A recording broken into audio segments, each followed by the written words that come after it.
حضرت انس رضی اللہ عنہ سے روایت ہے، آپ فرماتے ہیں کہ رسول اللہ صلی اللہ علیہ وآلہ وسلم نے 2 سفید سینگ والے دمبوں کی قربانی کی۔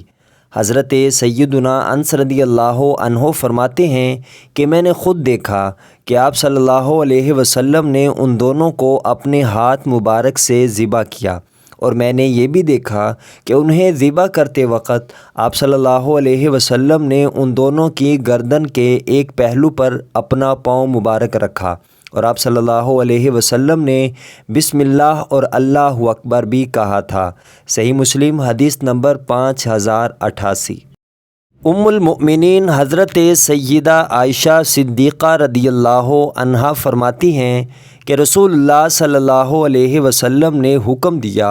ایک مینڈا سینگ دار لانے کا، جو چلتا ہو سیاہی میں اور بیٹھتا ہو سیاہی میں اور دیکھتا ہو سیاہی میں، یعنی پاؤں اور پیٹ اور آنکھوں کے گرد سیاہ ہو۔